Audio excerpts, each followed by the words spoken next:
Disclaimer. We are not SEBI registered. All videos and content shared on this channel are strictly for educational purposes only. Please consult a SEBI registered financial advisor before making any investment decisions. Trading and investing involve risk. This is not financial advice. Hello friends, എല്ലാ കൂട്ടുകാർക്കും S K trading സോണിലേക്ക് സ്വാഗതം. നമുക്ക് നാളത്തേക്ക് മാർക്കറ്റിൻ്റെ ഒരു outlook എങ്ങനെയെന്ന് നോക്കാം. അതുപോലെ സ്മോൾ ക്യാപ്പ്, നിഫ്റ്റി, കൂടാതെ നമുക്കൊരു 3-4 സ്റ്റോക്കുകളും നമ്മൾ ഇന്ന് ഡിസ്കസ് ചെയ്യുന്നുണ്ട്. കാരണം ഇന്ന് ഒരുപാട് സ്റ്റോക്കുകൾ നമുക്ക് കിട്ടിയിട്ടുണ്ട്. കാരണം റീസൺ വേറെ ഒന്നുമല്ല, ഇന്ന് സ്മോൾ ക്യാപ്പ് നല്ല രീതിയിലാണ് പെർഫോം ചെയ്തത്. പൊതുവെ നിഫ്റ്റി, ബാങ്ക് നിഫ്റ്റി ഒക്കെയാണ് നന്നായി പെർഫോം ചെയ്യാറ്. ഇന്ന് നേരെ ഓപ്പോസിറ്റ് ആയിട്ട് ബാക്കിയുള്ള എല്ലാ ഇൻഡെക്സുകളും നോക്കിക്കഴിഞ്ഞ് കഴിഞ്ഞാൽ നമ്മുടെ സ്മോൾ ക്യാപ്പാണ് ഇന്ന് ഔട്ട് പെർഫോം ചെയ്തിരിക്കുന്നത്. അതുപോലെ നമുക്ക് നിഫ്റ്റിയുടെ ചാർട്ടിലോട്ട് പോകാം. ആദ്യം തന്നെ നിഫ്റ്റിയുടെ ചാർട്ടിലോട്ട് വന്നു കഴിഞ്ഞാൽ നമുക്കിനി മേജർ ആയിട്ടുള്ള റെസിസ്റ്റൻസ് എന്ന് പറയുന്നത് ഇതിൻ്റെ ഓൾ ടൈം ഹൈ ആണ് അല്ലേ. ഏകദേശം 16,300 ആ റേഞ്ചാണ് നമുക്കിനി അടുത്തൊരു റെസിസ്റ്റൻസ് ആയിട്ട് നിഫ്റ്റിയിൽ വരുന്നത്. കഴിഞ്ഞ ദിവസമാണെങ്കിൽ ആ താരീഫിൻ്റെ ഒരു പോസിറ്റീവ് ന്യൂസ് വന്നിട്ട് നല്ല ഹൈയിൽ ഓപ്പൺ ചെയ്ത് അവിടെ നല്ലൊരു സെല്ലിങ് വന്ന് ക്ലോസ് ചെയ്ത് ഏകദേശം ഈ റേഞ്ചിൽ തന്നെയാണ്. അപ്പോൾ അതിൻ്റെ ഒരു ആ റേഞ്ചിൽ തന്നെയാണ് ഇപ്പോഴും നിഫ്റ്റി കിടന്ന് കളിക്കുന്നത്. ഇന്നാണെങ്കിലും നല്ല രീതിയിൽ ഗ്യാപ്പ് അപ്പ് കിട്ടി. പക്ഷേ ആ ഗ്യാപ്പ് അപ്പ് സസ്റ്റെയിൻ ചെയ്തിട്ടുണ്ട്. നല്ലൊരു സെൽ ഓഫ് ഒന്നും വന്നിട്ടില്ല. ചെറിയൊരു ഡോജി ക്യാനിലാണെങ്കിലും കുഴപ്പമില്ലാത്ത രീതിയിൽ തന്നെ നിഫ്റ്റി ആ റേഞ്ച് നന്നായിട്ട് ഹോൾഡ് ചെയ്യാൻ ശ്രമിച്ചിട്ടുണ്ട്. അപ്പോൾ നമുക്ക് ഇനി വരുന്ന ഒരു റെസിസ്റ്റൻസ് എന്ന് പറഞ്ഞു കഴിഞ്ഞാൽ 26,300, 350 ആ റേഞ്ചാണ്. കാരണം ആ റേഞ്ച് ഒരുപാട് നാളത്തെ റെസിസ്റ്റൻസ് ആണ്. കൂടാതെ നമുക്ക് നോക്കിക്കഴിഞ്ഞാൽ 1-2 വർഷം നിഫ്റ്റിയിലാണെങ്കിലും സ്മോൾ ക്യാപ്പിലൊന്നും നമുക്ക് റിട്ടേൺ ജനറേറ്റ് ചെയ്യാൻ കിട്ടിയിട്ടില്ല. അപ്പോൾ ഇനി മിക്കവാറും താഴത്തോട്ട് പോകുന്നതിനേക്കാളും കൂടുതൽ ചാൻസ് മേലോട്ട് പോകാനാണ്. കാരണം മെയിനായിട്ടുള്ള ഇവൻറ്റ്സുകളൊക്കെ ഏകദേശം തീർന്നു. ബഡ്ജറ്റായിരുന്നു ഒന്ന്, അത് തീർന്നു. കൂടാണ്ട് താരീഫിൻ്റെ പ്രശ്നം ഒരുപാട് നാൾ നമ്മളെ മാർക്കറ്റിൽ കടന്ന് ഉണ്ടാക്കിയ പ്രശ്നമാണ് താരീഫിൻ്റെ. അപ്പോൾ അതും ഏകദേശം തീരുമാനമായിട്ടുണ്ട്.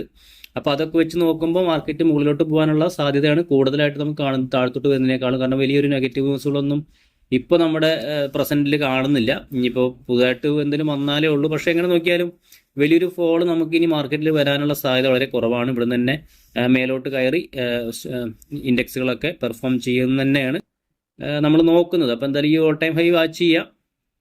ഓക്കെ, അപ്പോൾ അതുപോലെ നമുക്ക് സ്മോൾ ക്യാപ്പിലോട്ട് വന്നു കഴിഞ്ഞാൽ സ്മോൾ ക്യാപ്പ് ഇന്ന് 2.5% മുകളിലാണ് റാലി നടത്തിയത്. ഒരുപാട് നാളിന് ശേഷമാണ് ഇങ്ങനെ ഒരു മൂവ്മെൻറ്റ് നമുക്ക് കിട്ടുന്നത്. ഓക്കെ, നമുക്കിപ്പോൾ മെയിനായിട്ടുള്ള റെസിസ്റ്റൻസ് വരുന്നത് ഈ 17,470, 17,500 തന്നെ എടുക്കാം. 17,500 നമുക്ക് അടുത്തൊരു റെസിസ്റ്റൻസ് ആയിട്ട് സ്മോൾ ക്യാപ്പിൽ വരുന്നത്. പിന്നെ അത് കഴിഞ്ഞ് കഴിഞ്ഞൊരു മേജർ റെസിസ്റ്റൻസ് പറഞ്ഞാൽ 18,000 എന്നുള്ള റേഞ്ചാണ്. അപ്പോൾ ഈ റേഞ്ച് ആ ഒരു 18,000 കൂടി ഒന്ന് ബ്രേക്ക് ചെയ്താൽ മാത്രമാണ് നമുക്ക് സ്മോൾ ക്യാപ്പിൽ കുറച്ചുകൂടി സ്ട്രോങ് ആയിട്ടുള്ള ഒരു മൊമെൻറ്റം കിട്ടുള്ളൂ. അതുവരെ നമ്മൾ ജസ്റ്റ് ഒന്ന് വെയിറ്റ് ചെയ്യുക. മിക്കവാറും ഈ റേഞ്ചൊക്കെ ബ്രേക്ക് ചെയ്ത് ചെറിയൊരു കൺസൾട്ടേഷൻ കഴിഞ്ഞ് ഈ റേഞ്ചൊക്കെ ബ്രേക്ക് ഔട്ട് നടന്ന് മേലോട്ട് പോകാനുള്ള സാധ്യത ഉണ്ട്. കാരണം നിഫ്റ്റിയും ബാങ്ക് നിഫ്റ്റിയൊക്കെ പെർഫോം ചെയ്യുമ്പോൾ സ്മോൾ ക്യാപ്പ് താഴത്തോട്ട് തന്നെയാണ് പോയിക്കൊണ്ടിരുന്നുണ്ടായിരുന്നത്. അപ്പോൾ അതിൻ്റെ നേരെ ഓപ്പോസിറ്റ് സംഭവിക്കട്ടെ. ഇനിയിപ്പോൾ നിഫ്റ്റിയും അതുപോലെ ബാങ്ക് നിഫ്റ്റിയൊക്കെ ചെറിയ കൺസൾട്ടേഷൻ വരുമ്പോൾ സ്മോൾ ക്യാപ്പ് ചിലപ്പോൾ നല്ല രീതിയിൽ മേലോട്ട് പോകാനുള്ള സാധ്യത ഉണ്ട്. കാരണം ഒരുപാട് നാൾ ഭയങ്കരമായിട്ട് അണ്ടർ പെർഫോം ചെയ്ത ഒരു ഇൻഡെക്സ് ആണ് സ്മോൾ ക്യാപ്പ്. അപ്പോൾ അത് നമുക്ക് മിക്കവാറും അത് തിരിച്ച് കയറാനുള്ള സാധ്യതയും വളരെ കൂടുതലാണ്. ഓക്കെ, നമുക്ക് നാളത്തേക്ക് കുറച്ച് സ്റ്റോക്കുകളുണ്ട്. നമ്മളൊരു ബൈസെൽ റെക്കമെൻഡേഷൻ അല്ല, ഞാൻ ജസ്റ്റ് എഡ്യൂക്കേഷൻ പർപ്പസിന് നിങ്ങൾക്ക് വേണ്ടിയിട്ട് പറഞ്ഞു തരണമെന്നുള്ളൂ. നിങ്ങൾ ഒരിക്കലും ഇത് കണ്ടിട്ട് എൻട്രി ഒന്നും എടുക്കരുത്. കാരണം നമ്മളൊരു ഫിനാൻഷ്യൽ ആയിട്ടുള്ള അഡ്വൈസറോ അങ്ങനെ ഒന്നല്ല നമ്മൾ സ്റ്റോക്കുകൾ പറഞ്ഞ് എൻട്രി എടുക്കാനും. ഇതൊക്കെ നമ്മൾ പേപ്പർ ട്രേഡ് ചെയ്ത് പഠിക്കാനും കൂടുതലായിട്ട് ഞാനും പഠിച്ചുകൊണ്ടിരിക്കുകയാണ്. പിന്നെ ഞാൻ ഈ കൂടുതലും ടെക്നിക്കൽ അനാലിസിസ് ആണ് ചെയ്യാറ്. അപ്പോൾ അത് കണ്ടിട്ടാണ് നമ്മൾ ഈ ഓരോ സ്റ്റോക്കുകൾ കണ്ടുപിടിക്കുന്നതും അതിനനുസരിച്ചുള്ള ടാർഗറ്റും സ്റ്റോപ്പ് ലോസ് ഒക്കെ വയ്ക്കുന്നത്. ഓക്കെ, അപ്പോൾ അത് നമ്മൾ പഠിക്കുന്ന കാര്യങ്ങൾ ഞാൻ നിങ്ങളോട് പറഞ്ഞു തരാമെന്നുള്ള ഒരു എഡ്യൂക്കേഷണലായിട്ടുള്ള ഒരു വീഡിയോ മാത്രമാണ്. അപ്പോൾ നിങ്ങൾ ആ രീതിയിൽ മാത്രം വീഡിയോ കണ്ട് കാണാൻ ശ്രമിക്കുക.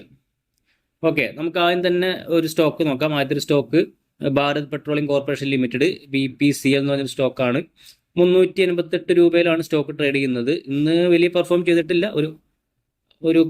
ഒരു കൺസോൾട്ടേഷൻ എന്ന് പറയാം. ആ റേഞ്ചിൻ്റെ ഉള്ളിൽ തന്നെയായിരുന്നു സ്റ്റോക്ക് ഉണ്ടായിരുന്നത്. ഈ ഒരു സ്റ്റോക്കിൻ്റെ ചാർട്ട് വന്നു കഴിഞ്ഞാൽ നമുക്ക് ഇതിൻ്റെ ഒരു ട്രെൻഡ് ലൈൻ പറഞ്ഞിട്ടുണ്ട്. ഒരുപാട് തവണ ഈ റേഞ്ചിൽ റെസിസ്റ്റൻസ് ആയിരുന്നല്ലോ. ഈ റേഞ്ചിലുണ്ട് 1, 2, പിന്നെ ഇവിടെ വന്നു. ഈ റേഞ്ചിൽ നിന്ന് വീണ്ടും താഴത്തോട്ട് പോയി പിന്നെയും വന്നു. പിന്നും ഈ റേഞ്ചിലോട്ട് വന്നിട്ടുണ്ട്. കഴിഞ്ഞ റിസൾട്ട് വന്നു, നല്ല റിസൾട്ട് ആയിരുന്നു. അപ്പോൾ നമുക്ക് ഈ ഒരു സ്റ്റോക്കിലോട്ട് ഈ ഒരു ലൈനൊക്കെ ബ്രേക്ക് ചെയ്യുമ്പോൾ വേണമെങ്കിൽ നമുക്ക് ഒരു എൻട്രി ഉണ്ട്. ഈ ഒരു ഹൈ ബ്രേക്ക് ചെയ്യുമ്പോൾ നമുക്ക് എൻട്രി എടുക്കാം. ഞാൻ ഈ ലൈന് കളയാണ്. ഈ ലൈന് കളഞ്ഞിട്ട് നമുക്ക് ഏകദേശം ഒരു സ്റ്റോപ്പ് ലോസ് ഉണ്ട് ഈ റേഞ്ചിൽ വയ്ക്കാം.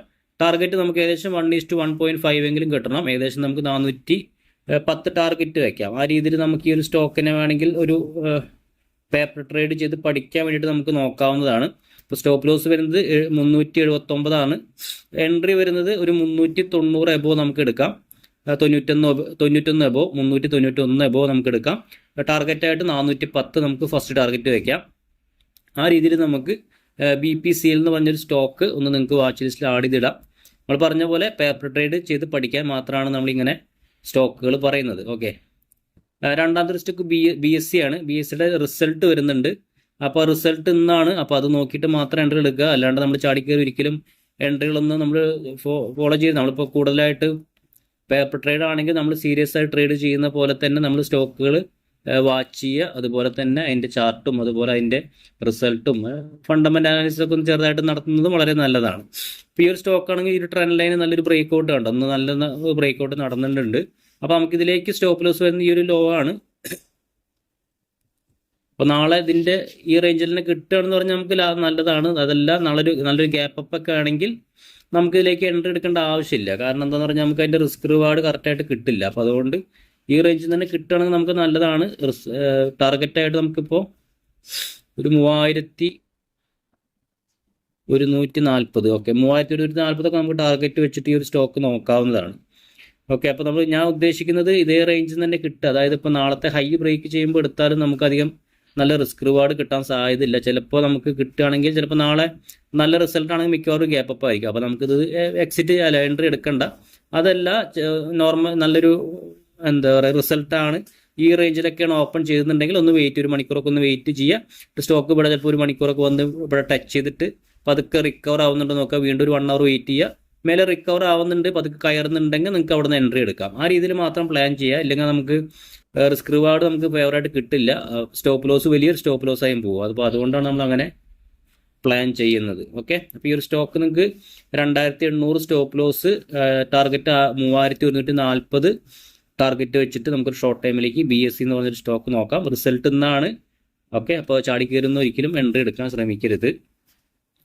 മൂന്നാമത്തെ ഒരു സ്റ്റോക്ക് ഫോഴ്സ് മോട്ടോർ ലിമിറ്റഡ് ആണ്. അപ്പോൾ ഈ ഒരു സ്റ്റോക്കിൻ്റെ റേറ്റ് വരുന്നത് കുറച്ച് വലിയ റേറ്റാണ്. 22,361 എന്ന് പറഞ്ഞാൽ വലിയൊരു സ്റ്റോക്കാണ്. അത് നോക്കിയിട്ട് എടുക്കുക. നമ്മൾ ടെക്നിക്കലി നോക്കുമ്പോൾ നല്ലൊരു എൻട്രി ഇതിൽ വരുന്നുണ്ട്. കാരണം ഓൾറെഡി റിസൾട്ട് വന്ന സ്റ്റോക്കും കൂടിയാണ്. അപ്പോൾ ഇതിലേക്ക് നമുക്ക് ഈ ഒരു റേഞ്ചിൻ്റെ താഴെയാണ് നമുക്ക് സ്റ്റോപ്പ് ലോസ് വരുന്നത്. കാരണം ഇത്തിരി വലിയൊരു സ്റ്റോപ്പ് ലോസ് ആണ് ഈ ഒരു സ്റ്റോക്കിൽ വരുന്നത്. ഏകദേശം പെർസെൻറ്റേജ് വൈസ് നോക്കുകയാണെങ്കിൽ നമുക്കൊരു 7%, അതെ 7% അടുത്ത് നമുക്ക് സ്റ്റോപ്പ് ലോസ് വരുന്നുണ്ട്. അപ്പോൾ നമുക്ക് അതിനനുസരിച്ച് ടാർഗറ്റ് നമുക്ക് എടുക്കാം. 25,200 പിടിക്കാം. നമുക്ക് ടാർഗറ്റ് നമുക്ക് അനുസരിച്ച് വെക്കാവുന്നതാണ്. ഓക്കെ, 25,200 നമുക്ക് ടാർഗറ്റ് ഈസി ആയിട്ട് ഇതിലേക്ക് വെക്കാം. അപ്പോൾ എൻട്രി എന്ന് പറഞ്ഞു കഴിഞ്ഞാൽ കറണ്ട് മാർക്കറ്റ് പ്രൈസ് ഇപ്പോൾ 22,360 റേഞ്ചാണ്.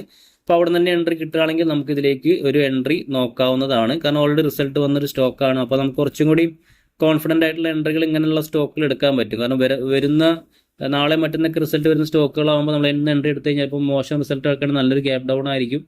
നമ്മുടെ SL ഒക്കെ ജമ്പ് ചെയ്തിട്ടാവും പോകും. അപ്പോൾ നമുക്ക് പ്രോപ്പറായിട്ടുള്ള എക്സിറ്റ് കിട്ടില്ല. അപ്പോൾ ഇങ്ങനെയുള്ള സ്റ്റോക്കുകളാകുമ്പോൾ നമുക്ക് ഓൾറെഡി റിസൾട്ട് വന്നതാണ്, നല്ല ബിൽഡപ്പ് വരുന്നുണ്ട് സ്റ്റോക്കുകൾ. അപ്പോൾ കുറച്ചുകൂടി കോൺഫിഡൻ്റ് ആയിട്ട് നമുക്ക് എൻട്രികൾ എടുക്കാൻ പറ്റും. അപ്പോൾ ഈ ഒരു സ്റ്റോക്ക് ഒന്ന് വാച്ച് ചെയ്യാം. അവസാനത്തെ ഒരു സ്റ്റോക്ക് BEL ആണ്, ഭാരത് ഇലക്ട്രോണിക് ലിമിറ്റഡ്. ഈ ഒരു സ്റ്റോക്കിൻ്റെ റിസൾട്ട് വന്നതാണ്, നല്ല റിസൾട്ടായിരുന്നു. ഓക്കെ, ഇതിൻ്റെ നമുക്ക് എൻട്രി വരുന്നത് ഇപ്പോൾ ഉണ്ട് ഈ ഒരു റേഞ്ച് നല്ലൊരു ബ്രേക്ക് ഔട്ട് നടന്നു. പക്ഷേ വീണ്ടും സ്റ്റോക്ക് കഴിഞ്ഞ ഒരു വോളറ്റൈലായിട്ടുള്ള താഴത്തോട്ട് വന്ന് വീണ്ടും റിക്കവർ ആയിട്ട് വരുന്നുണ്ട്. അപ്പോൾ നമ്മൾ ഇതിലേക്ക് ഒരു എൻട്രി എന്ന് പറഞ്ഞു കഴിഞ്ഞാൽ ഈ ഒരു ഹൈ ആണ്. ഏകദേശം എനിക്കൊന്ന് ഓക്കെ, ഒരു 433 നമുക്ക് ഇതിലേക്ക് ഒരു എൻട്രി വരുന്നത്. നമുക്ക് സ്റ്റോപ്പ് ലോസ് ആയിട്ട് ഈ ഒരു റേഞ്ച് നമുക്ക് സ്റ്റോപ്പ് ലോസ് കൺസിഡർ ചെയ്യാം. 424 എന്നുള്ള റേഞ്ചാണ് നമുക്ക് സ്റ്റോപ്പ് ലോസ് വരുന്നത്. ടാർഗറ്റ് 475 ആണ്. 475 ടാർഗറ്റ് വെച്ചിട്ട് നമുക്ക് ഈ ഒരു സ്റ്റോക്ക് ഒരു ഷോർട്ട് ടൈമിലേക്ക് നോക്കാവുന്നതാണ്. BEL ഒരുപാട് ആൾക്കാരുടെ ഫേവറേറ്റ് സ്റ്റോക്കാണ്. അപ്പോൾ ഈ ഒരു സ്റ്റോക്കും കൂടി നിങ്ങൾക്ക് നോക്കാവുന്നതാണ്. അപ്പോൾ 424 സ്റ്റോപ്പ് ലോസ്, എൻട്രി എന്ന് പറഞ്ഞു കഴിഞ്ഞാൽ 443 എബോവ് ആണ്.